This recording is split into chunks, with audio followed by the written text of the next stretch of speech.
कधी होईल सपाट. आता सध्या आपलं वाचन मोबाईलवर सुरू झालेलं आहे, पण मोबाईलच्या माध्यमातून आपले डोळे किती खराब होतात त्याचा विचार करा. जे पुस्तक, त्याचा तो स्पर्श, ते शब्द आपण जेव्हा वाचत जातो ना, त्याची ताकद, त्याची ऊर्जा तुम्हाला वेगळीच मिळते. थोडस एक दोन पान वाचा. आर फॉर रीडिंग आणि एस फॉर स्क्रिबलिंग.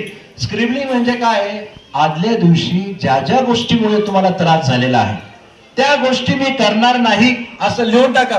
या गोष्टीने त्रास झाला, मी हे करणार आहे. इथे गेलो, तिथे मला त्रास झाला कारण की नकारात्मक ऊर्जा होती, त्यांनी माझा अपमान केला होता, म्हणजे कार्यक्रमातनं वगैरे, लग्नात वगैरे होतं ना, नका जाऊ. अशाच ठिकाणी जा जिथे तुम्हाला मान आहे, सन्मान आहे, रिस्पेक्ट आहे आणि प्रेम आणि जिव्हाळा आहे. जीवनामध्ये दोन गोष्टीच्या मागे लोक लागलेले असतात. एक तर इमोशनल आणि दुसरं असतं मटेरियलिस्टिक. मटेरियलिस्टिक म्हणजे स्वप्न असतं तुमचं की माझं घर होणार, गाडी होणार, बंगला होणार आणि शेती, वाडी, संपत्ती, estate. Real estate, real estate सुद्धा महत्वाचे म्हणून त्याला रिअल इस्टेट म्हणतात.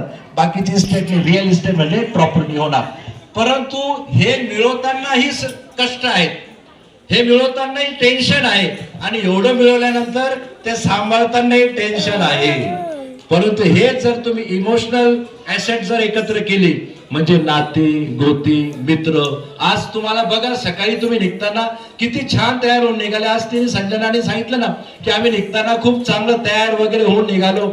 आज केवढा आनंद होता कारण की तुम्हाला तुमच्या गावातली सगळी नाते, गोत्यातले मैत्रिणी, मित्र हे सगळे भेटणार होते. तो आनंद भेटण्याचा, आता तुम्ही एकत्र आले तो तुमचा आनंद, आणि एकत्र तुम्ही सहभोजन करणारे स्नेहभोजन त्याचा आनंद, आणि जात असताना तुम्हाला जो समाधान मिळणार, जी शांत झोप लागणार की माझ्या गावाची माझी सगळी लोक मला भेटली, तो आनंद, तो असतो इमोशनल ऍसेट मध्ये. म्हणून इमोशनल ऍसेट वर जास्त भर द्या. ती तुम्हाला ताकद देईल, ऊर्जा देईल आणि यांच्यासारखी मोठमोठी उद्योगपती आपल्या भागलीमधले हे तुम्हाला दिशा देतील उद्योगाची, व्यवसायाची, नोकरीची, कामाची, आणि बाकीची दिशा आहे तुम्हाला पुस्तकातून मिळेल. शरीर मस्तक मजबूत ठेवा.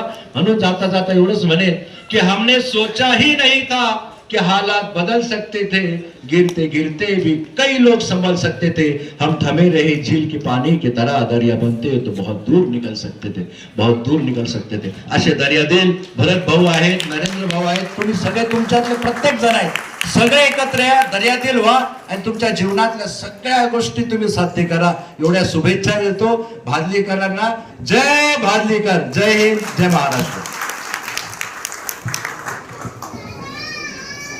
धन्यवाद दादा. आपण शब्दप्रभू आहात. आपले विचार जाज्वल्य आहेत.